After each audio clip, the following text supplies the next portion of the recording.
Madam Speaker, I come to this side of the aisle as a proud Republican, but most importantly, as a proud American. Today we saw an assault on our democracy. I love this institution. I love the United States Congress. And I love the United States of America. And what I saw today was mob rule that spat upon the blood of my father that is in the soil of Europe and in the soil of Korea,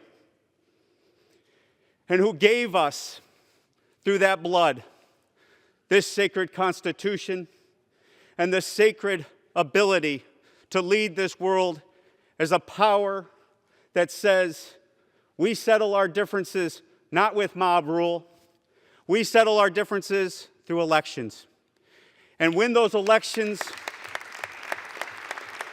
are over,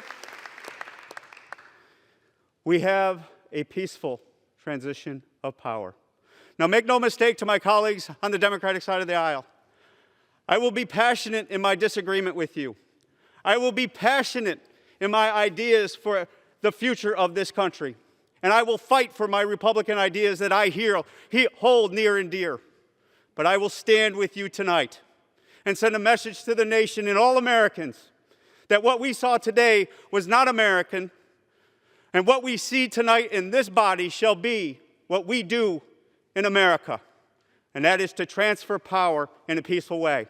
And with that, I yield to my best friend in Congress and a Democrat, Josh Gottheimer, my co-chair of the Problem Solvers Caucus. And thank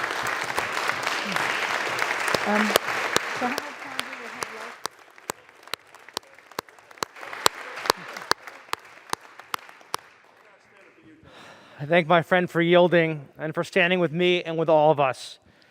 Tom Reed is my co-chair of the Problem Solvers Caucus. He's a Republican and I'm a Democrat. When it comes to policy views, we often disagree, but at the end of the day, we are united as Americans. My good friend like me always puts country first. Today, a group of lawless thugs sought to upend the Constitution and the peaceful transition of power because they didn't like the outcome of the presidential election.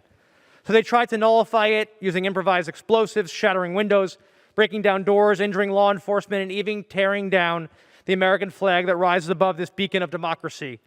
But their attempt to obstruct democracy failed. Their insurrection was foiled. The American people and the greatest democracy the world has ever known won. Abraham Lincoln, who served in this very body, famously said, "A house divided against itself cannot stand." That's why, for the sake of this country, we must stand together, united, and celebrate a peaceful transition of power. In 14 days, President-elect Biden will be sworn in, and despite all of our differences, I have faith that for the American people, we will come together, Democrats and Republicans, committed to unity, civility, and truth. We will recognize our higher purpose to help America through these dark days. That is the only way we will beat COVID, rebuild our economy, and stand up to threats at home and abroad. Working together as Democrats and Republicans, I know our best days will always be ahead of us. I yield back.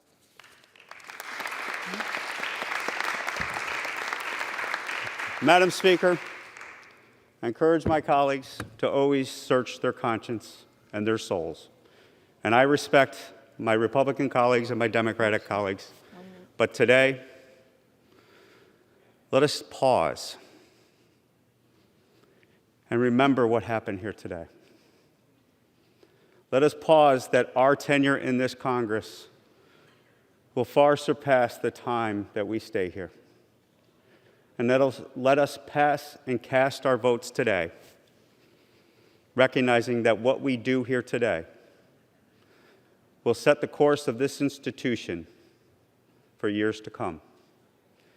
And this institution, Madam Speaker, shall not fail, because the United States of America shall forever be the beacon of hope, the inspiration to all, and may God bless our great country. I yield back. Thank you.